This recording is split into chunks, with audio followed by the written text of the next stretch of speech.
Le président de la République en visite officielle au Maroc a échangé avec des opérateurs économiques marocains et ivoiriens. Il leur a réaffirmé son ambition de renforcer le partenariat entre le Maroc et la Côte d'Ivoire.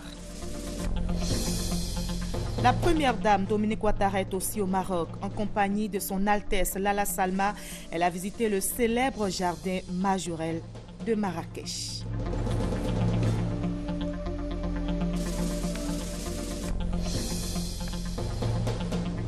Le Premier ministre poursuit sa mission à l'étranger. Il est à Davos depuis quelques jours en Suisse, où il participe au Forum économique mondial. Ce matin, il a pris part à une rencontre portant notamment sur la sécurité alimentaire.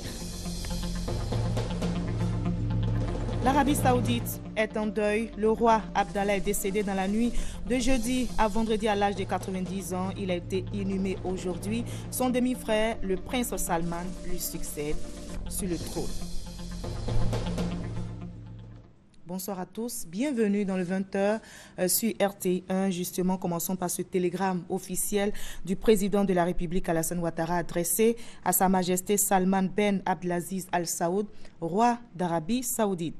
Majesté, c'est avec une profonde émotion que j'ai appris le décès de Sa Majesté Abdallah Ben Abdelaziz Al Saoud, roi d'Arabie Saoudite. En ces instants de grande douleur pour le Royaume d'Arabie Saoudite et pour tout le Moyen-Orient, le peuple et le gouvernement ivoirien se joignent à moi pour saluer la mémoire de ce grand homme. L'illustre disparu a su marquer l'histoire de son pays ainsi que l'ensemble du monde arabe par ses réformes politiques et sociales et par la promotion du dialogue interreligieux. Je voudrais adresser à votre Majesté, à la famille royale ainsi qu'à tout le royaume nos sincères condoléances et exprimer la compassion de la nation ivoirienne tout entière. La Côte d'Ivoire perd ainsi un grand ami qui a contribué de façon déterminante au renforcement des liens d'amitié et de coopération qui unissent nos deux pays. En vous réitérant ma sincère sympathie, je vous prie d'agréer, Majesté, l'expression de ma très haute considération à Alassane Ouattara, président de la République de Côte d'Ivoire, et ajouter qu'un livre de condoléances sera ouvert à l'ambassade du Royaume d'Arabie Saoudite, sise à Cocody ambassade, du lundi 26 janvier au mercredi 28 janvier 2015, de 10h à 15h. Et justement, l'Arabie Saoudite est en deuil. Le roi Abdallah, je rappelle, est décédé dans la nuit de jeudi à vendredi à l'âge de 90 ans. Il a été inhumé aujourd'hui. Son demi-frère, le prince Salman, lui succède sur le trône. Il promet une continuité politique. Récit signé Sylvie Touré. Le royaume saoudien pleure son roi. La pneumonie qui l'a tenu éloigné du trône durant plusieurs mois a eu raison de lui. Le roi Abdallah, âgé d'environ 90 ans, est mort ce vendredi. Ses obsèques se sont déroulées dans l'après-midi dans une mosquée à Riyad. Après une brève prière, la dépouille a été portée en terre dans le cimetière attenant à la mosquée. Le trône n'est pas resté vide. Le conseil d'allégeance s'est immédiatement réuni après l'annonce de la mort du roi pour reconnaître son demi-frère Salman bin Abdelaziz, 79 ans, comme nouveau roi d'Arabie Saoudite. Ce dernier, dans un message à la nation, a appelé à l'unité des Saoudiens. Nous resterons avec la force de Dieu sur le chemin droit que cet État a suivi depuis sa création par le roi Abdelaziz Ben Saoud et par ses fils après lui. Les États-Unis, la France, le Japon et plusieurs pays du monde arabe ont rendu hommage au défunt roi. La Côte d'Ivoire également. En visite au Maroc, le président Alassane Ouattara a, dans un communiqué, adressé ses condoléances à l'Arabie Saoudite, un pays avec lequel la Côte d'Ivoire entretient de bonnes relations économiques et diplomatiques, un pays qu'il a visité à 2 reprises. Nous prenons à présent la direction du Maroc pour parler d'un autre sujet. Le Maroc, où le président de la République est en visite officielle. Il a échangé avec des opérateurs économiques marocains et ivoiriens.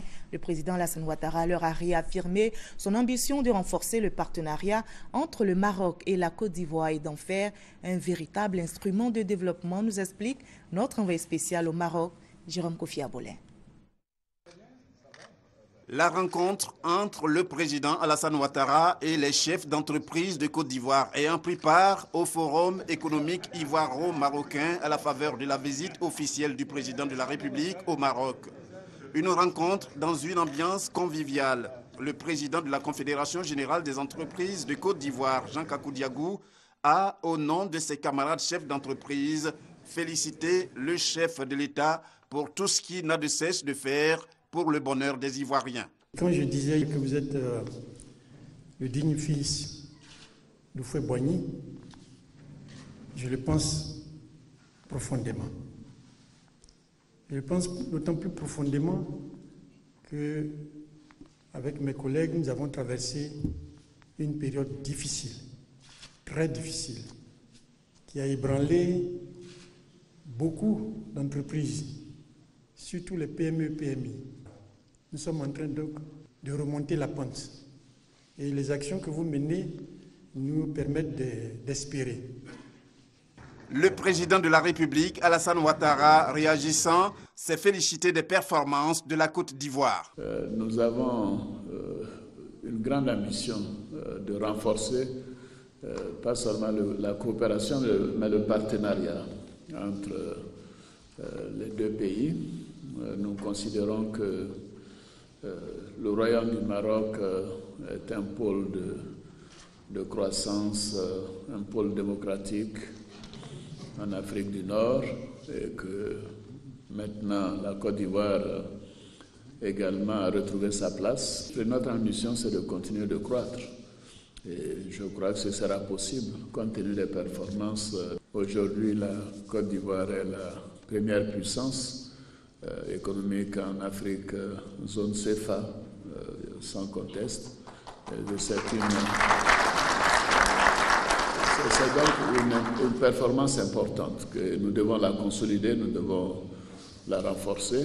Avec Sa Majesté, nous avons aussi décidé de faire en sorte que ce forum devienne permanent et que nous puissions peut-être tous les 2 ans l'organiser à cette échelle.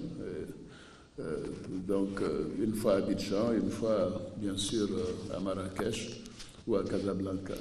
Je vous remercie d'avoir accepté de venir, de montrer à ce forum que les opportunités, ce n'est pas seulement des projets, mais c'est également des hommes et des femmes. Et tous les échos qui me parviennent confirment la qualité de nos entrepreneurs que vous êtes.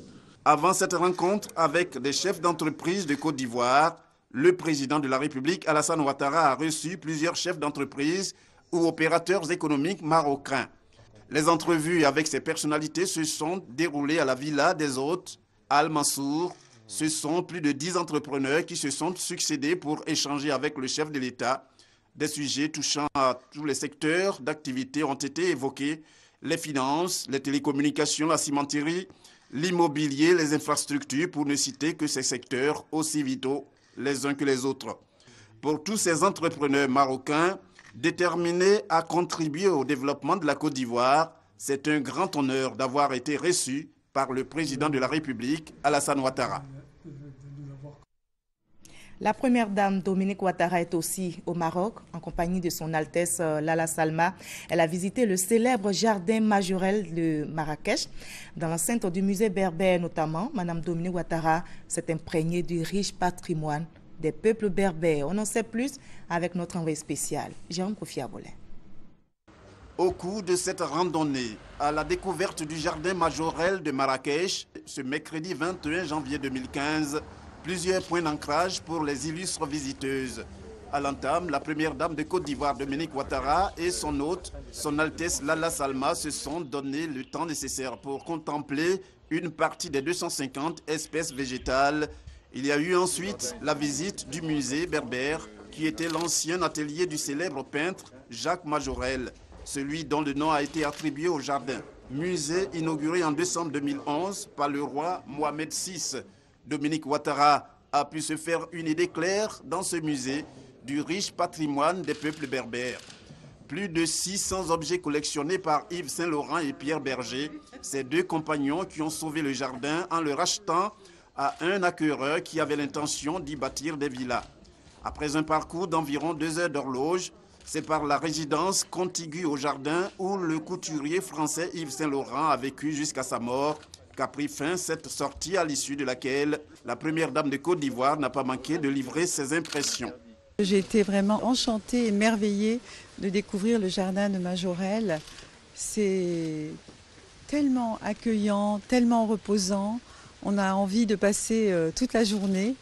Et Son Altesse m'avait déjà prévenu que j'allais adorer et c'est effectivement le cas. C'est tellement agréable et on sent l'âme du grand Yves Saint-Laurent dans ces lieux. On sent combien il aimait le Maroc et je le comprends tout à fait d'ailleurs. On peut dire que depuis son acquisition et sa restauration par Yves Saint-Laurent et Pierre Berger, la Fondation Jardin Majorelle de Marrakech reste l'œuvre la plus grandiose de Jacques Majorelle. À l'instar de la première dame de Côte d'Ivoire, Dominique Ouattara, ce chef-d'œuvre ne cesse de captiver tout visiteur qui passe par là. Hors du continent africain, en Suisse, le Premier ministre Daniel Kablan-Duncan participe au Forum économique mondial au nom du président de la République. Ce matin, il a pris part à une rencontre portant sur la sécurité alimentaire et les déficits énergétiques en Afrique. Les explications avec notre envoyé spécial Alexis Ouidraogo. Un agenda bien chargé pour cette 3e journée du Forum de Davos. Les questions de sécurité alimentaire et de déficit en énergie sur le continent africain ont été abordées au cours d'ateliers auxquels le chef du gouvernement a pris part ce matin. Avec plus de 950 millions d'habitants, l'Afrique ne connaît que 30% d'accès à l'électricité alors qu'elle regorge de potentialités. L'un des problèmes donc importants, c'est le problème du financement du secteur donc électrique. J'ai indiqué que le président de la République, lui, il a souhaité que ce soit le secteur privé qui finance l'électricité chez nous, sous forme donc de BOT ou BOO. Et c'est le cas par exemple au niveau d'Azito, c'est le cas notamment au niveau donc de Cyprel. Et l'un des éléments qu'il faudrait pouvoir aussi noter, qui ont été soulignés, notamment au niveau du cas de la Côte d'Ivoire, c'est de faire en sorte que le mixte soit en faveur de l'hydroélectricité. En début d'après-midi, une conférence de presse a réuni le chef du gouvernement, Donald Kaberuka de la BAD, ainsi que plusieurs autres personnalités autour des solutions pratiques au déficit d'énergie. Plus tard, un atelier à huis clos s'est penché sur les dispositions internationales pour l'éradication d'Ebola. Il en ressort la nécessité d'une meilleure coordination des actions de lutte sur le terrain et une bonne nouvelle, notamment au niveau du vaccin. Ce soir, le chef du gouvernement est attendu à un dîner où il devra, aux côtés d'autres personnalités, repenser l'avenir de l'Afrique. L'un des intérêts d'un forum comme celui de Davos, au-delà des termes abordés en atelier ou en plénière, ou encore l'intervention de chefs d'État comme François Hollande ou Angela Merkel qui étaient présents, c'est les rencontres B2B. Exemple palpable, la rencontre entre le chef du gouvernement ivoirien, Daniel Kablan-Duncan, et Aliko Dangote, ce richissime homme d'affaires nigérian. Il a réaffirmé sa ferme intention de maintenir son investissement dans le pays, près de 100 millions de dollars dans les cimenteries. Si la chose est faite, ce sont des milliers d'emplois qui seront créés en Côte d'Ivoire. Et une autre rencontre loin de la Suisse se tient sur place ici à Abidjan. C'est une initiative du patronat ivoirien pour expliquer les implications du nouveau dispositif sous-régional, le tarif extérieur commun et l'accord de partenariat économique appliqué dans l'espace CEDEAO. Le reportage de Frédéric Oulaï et Adama Kone dans nos prochaines éditions. L'aéroport Félix Houphouët-Boigny d'Abidjan veut la certification américaine. Ce matin, l'ambassadeur des États-Unis en Côte d'Ivoire s'est rendu à l'aéroport pour s'imprégner des progrès réalisés. Il prépare ainsi l'arrivée à Abidjan d'experts américains en charge de l'évolution du processus. Et sachez que c'est une étape déterminante vers l'ouverture d'une ligne directe entre la Côte d'Ivoire et les États-Unis. Le reportage de Lansine Bakayoko est commenté par Sylvie Touré. Le centre des opérations d'urgence, le périmètre d'enregistrement, le filtrage des bagages de soute, le poste d'inspection et filtrage des passagers départ sont entre autres les zones et installations de l'aéroport d'Abidjan visitées par l'ambassadeur des États-Unis. Terence Maculé est allé se faire une idée de l'infrastructure en quête de la certification américaine. J'ai été très impressionné par toutes les mesures qui ont été mises en place, toutes les dispositions qui ont été mises en place ici à Abidjan pour assurer la sécurité et la sûreté et de l'aviation civile et des passagers. Pour mettre l'infrastructure aux normes internationales, le gouvernement a réalisé d'importants investissements. Les équipements de surveillance ont été modernisés, les instruments de sécurisation renforcés et les services aux usagers améliorés. Signe de ces évolutions positives, le niveau de sûreté a atteint 78%. Quant à la sécurité, le taux est de 64%. Une performance au regard du ratio communautaire qui est de 60%. La tutelle ne cache pas son optimisme. Nous sommes en très bonne voie. Les audits, aussi bien de l'UEMOA comme de l'OACI, nous donnent d'excellents résultats. Et l'OACI étant l'organe suprême, il n'y a pas de raison qu'au niveau des autorités de l'aviation civile américaine, on ne puisse pas avoir les résultats attendus. L'ouverture du ciel américain aux avions en provenance d'Abidjan permettra d'accroître substantiellement les échanges économiques entre la Côte d'Ivoire et les États-Unis. 1700 milliards de francs CFA, c'est l'objectif de recette qui a été fixé à la Direction générale des impôts pour cette année 2015. Un vrai défi à relever par l'administration fiscale ivoirienne qui compte pour ce faire renforcer la procédure de contrôle auprès des contribuables. Jean-Luc Bangbo, Adama Koné. Pascal Abinan Kouakou prévient. 2015 sera pour la Direction générale des impôts DGI l'année du contrôle. Cette année 2015 est décrétée comme l'année du contrôle à tous les niveaux. Je suis en train de faire une formation aux vérificateurs pour qu'ils aient les moyens pour affronter la comptabilité des entreprises. Par cette nouvelle orientation de la politique de collecte des impôts, le directeur général veut éviter de vivre la situation de 2014. 2014 s'est en effet achevé sur une contre-performance de la DGI. Alors qu'il était attendu de collecter 1500 milliards de francs CFA, les services des impôts ont mobilisé 1479 milliards. Les raisons, selon le DG, sont de 3 ordres. D'abord, il y a les revenus du pétrole, vous le savez. La production au niveau du pétrole a baissé.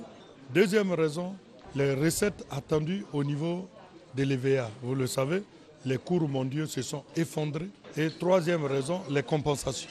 Cette année, l'objectif de recette est de 1700 milliards de francs CFA. Outre le contrôle qui sera renforcé, la Direction générale des impôts compte sur l'appui des médias pour atteindre cet objectif. Nous sommes dans un pays où le civisme fiscal n'est pas encore totalement compris. Il n'y a que les médias, la presse écrite, la télévision qui nous aident à faire en sorte que les Ivoiriens comprennent. Pour les agents du fisc, la consigne est claire dans leur rapport avec les contribuables, particulièrement les entreprises. Plus de cache-cache avec les impôts.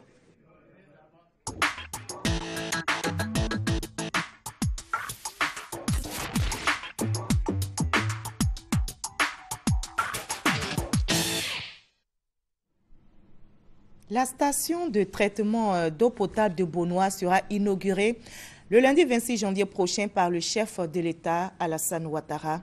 Le projet vise à améliorer l'approvisionnement en eau potable de la ville d'Abidjan. Véritable soulagement donc pour les populations confrontées jusqu'ici à d'énormes difficultés d'approvisionnement en eau potable. Justement, avant l'inauguration, nos reporters Geneviève Soro et Sidonie Davila ont sillonné quelques ménages pour vous. Depuis plusieurs années, Viviane Aka se réveille à 4 h du matin tous les jours pour avoir de l'eau. C'est qu'à Gonzagueville, quartier périphérique situé dans la commune de Port-Boué, l'eau potable est une denrée rare. On a des problèmes de l'eau. Même quand tu vends souvent, tu ne gagnes pas de l'eau. Vraiment, on souffre. On souffre. Dans cette cour, c'est ce puits qui sert de point d'eau. Potable ou non, les habitants n'ont pas le choix, ils doivent s'en servir. Ce puits-là, c'est pas bien à boire. On prend pour préparer, mais on ne prend pas pour boire. On s'en a puisé de l'eau avec les bidons pour venir boire. La commune de Marcory n'échappe pas à cette pénurie d'eau. Mais ici, ce sont les suppresseurs qui remplacent les puits. La crise de l'eau frappe tout Abidjan Sud, c'est-à-dire Port-Boué, Marcory et Koumassi. En cause, le manque d'investissement dans le secteur ces dernières années. Pendant plus d'une dizaine d'années, il n'y a pas eu d'investissement structurant dans le secteur de l'eau potable. À cela, il faut ajouter aussi, pour la ville d'Abidjan, si on veut faire un zoom sur cette ville, donc le facteur combiné du déficit d'investissement et de l'explosion démographique ont aggravé, n'est-ce pas, les problèmes d'approvisionnement en eau potable de la ville d'Abidjan. Conséquence, pour des besoins estimés à 120 000 m3 d'eau par jour pour Abidjan Sud, seulement la moitié de ces besoins sont satisfaits, et ce à partir d'Abidjan Nord.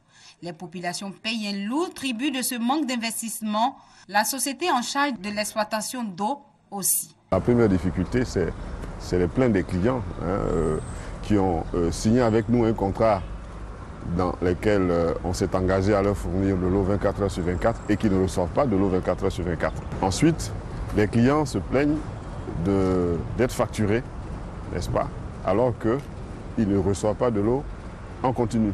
Cela se traduit évidemment par de graves difficultés. Nos collaborateurs ont parfois du mal à exercer leur travail sur le terrain. Impossible pour les agents de la SODECI de procéder au prélèvement sur les compteurs et de faire l'entretien du réseau. Conséquence, le ratio de facturation est passé de 80 à 71%, ce qui représente un manque à gagner de 6 milliards de francs CFA pour l'année 2014. L'État à qui incombe l'investissement dans le secteur a pris à bras-le-corps la question de l'eau. Une station de traitement d'eau a été construite à Beaunois. Le président de la République en ouvrira les vannes le 26 janvier prochain pour soulager les populations d'Abidjan Sud. Une nouvelle bien accueillie. Nous donner de l'eau, c'est un cadeau de début d'année qui est inestimable parce que les populations n'en pouvaient plus. Nous étions sur la côte raide et le président vient nous enlever une épine du pied. En nous donnant de l'eau, le président nous donne la vie. Améliorer l'accès à l'eau potable figure au rang des priorités du gouvernement Ouattara. Ainsi, ce sont 80 000 m3 d'eau supplémentaires qui seront servis tous les jours aux habitants des communes de Port-Boué, Marcory et Koumassi à compter de ce lundi et étancher leur soif d'accès à l'eau potable. Voilà, c'était l'état des lieux de l'accès à l'eau potable à Abidjan avec nos reporters Sidonie Davila et Geneviève Soro. Et puis, souvenez-vous, un autre phénomène à combattre, c'est l'enlèvement d'enfants. Mais avant d'en arriver, nous allons parler de la violence contre les enfants en milieu scolaire. C'est l'objectif, en tout cas, affiché par le ministère de l'Éducation nationale et de l'enseignement technique. Selon les statistiques données par le ministère, 2 élèves sur 5 sont battus par les adultes chaque jour.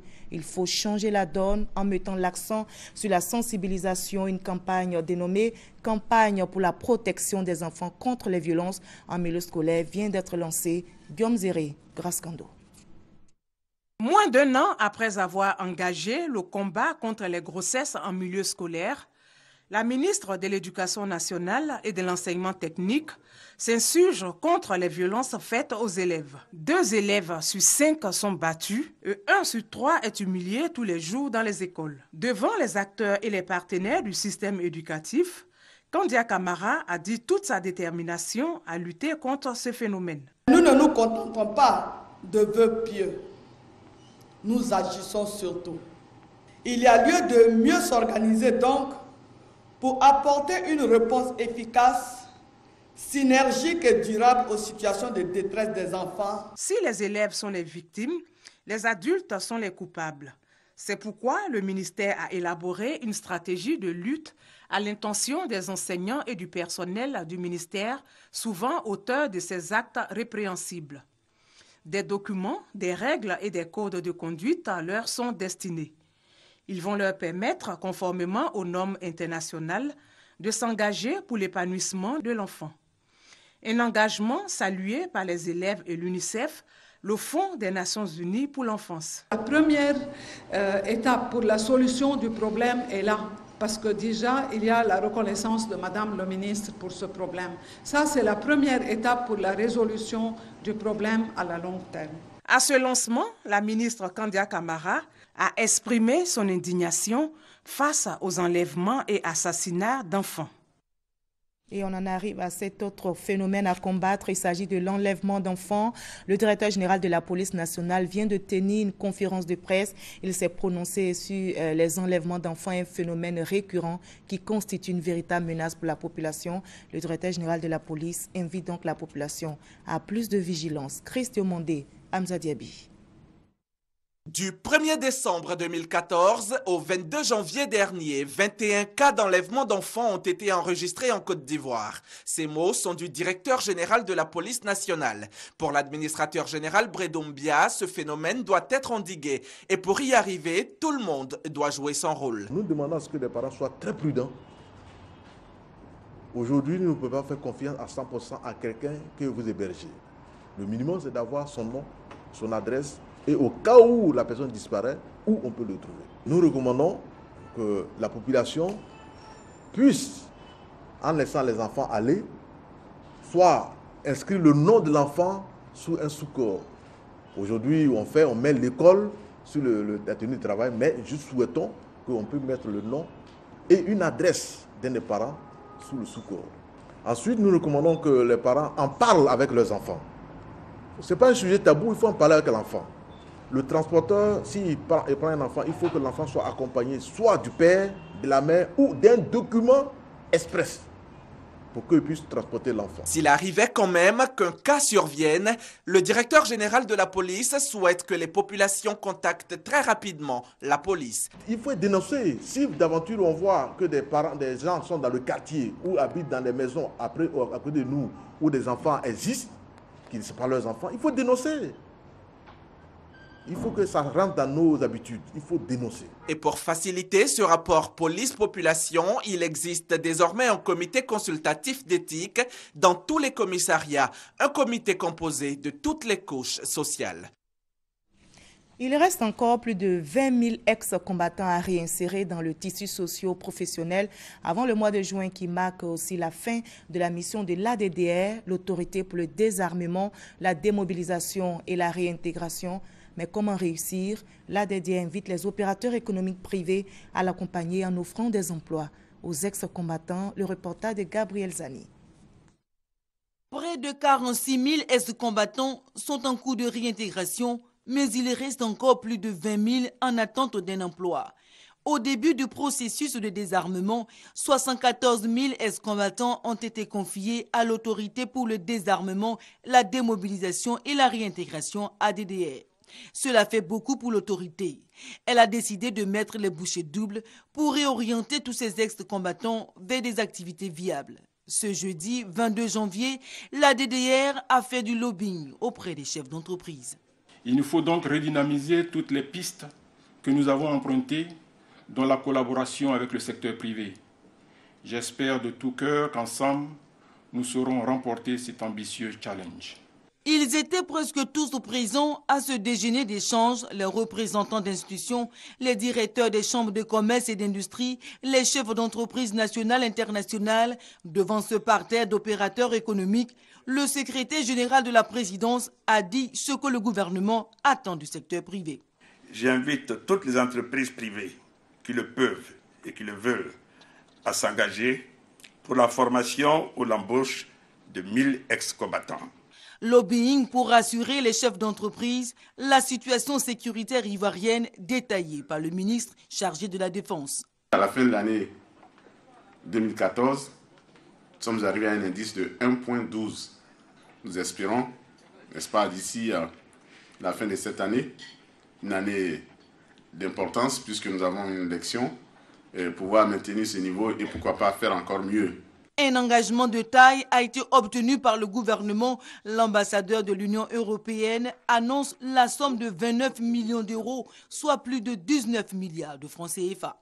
29 millions d'euros seront consacrés par l'Union européenne à la formation professionnelle pendant la période qui va venir, avec des parcours de formation qualifiante pour environ 5000 personnes. C'est en juin prochain que prend fin la mission de l'ADDR. En plus de ses partenaires traditionnels, l'autorité veut mettre d'autres entreprises nationales et internationales dans son panier de partenaires pour accélérer la création d'emplois pour les jeunes.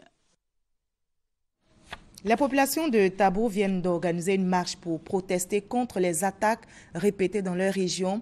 Et le secrétaire général de la préfecture de Tabo encourage l'initiative. Thérèse Tapeyoboué pour nous expliquer.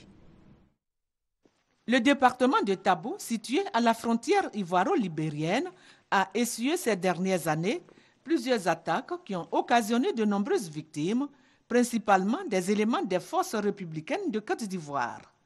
Après les localités de Fété, Grabo et Boubélé, c'est le village de Diaouké, dans la sous-préfecture d'Olodio, qui a été visité récemment par des individus lourdement armés.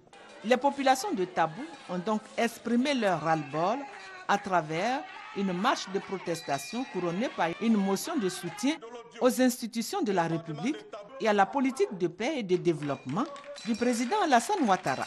Nous, population du département, tenons à exprimer face à l'opinion nationale et internationale notre ras-le-bol et notre indignation pour condamner avec la dernière énergie ces crimes odieux par des individus jamais identifiés.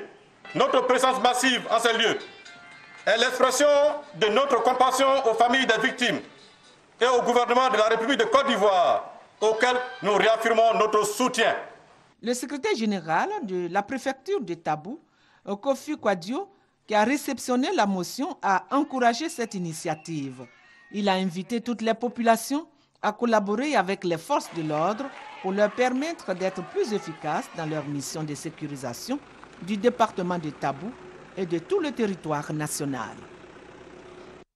Le ministère des Ressources animales et halieutiques dédie l'année 2015 à la santé animale et à l'hygiène publique vétérinaire, justement parce que la Côte d'Ivoire va accueillir la conférence internationale sur l'éradication de la peste des petits ruminants. Et c'est la plus grande conférence mondiale sur la santé animale organisée pour la première fois en Afrique de l'Ouest. Comment se prépare le pays? Explication avec Francis Boifo.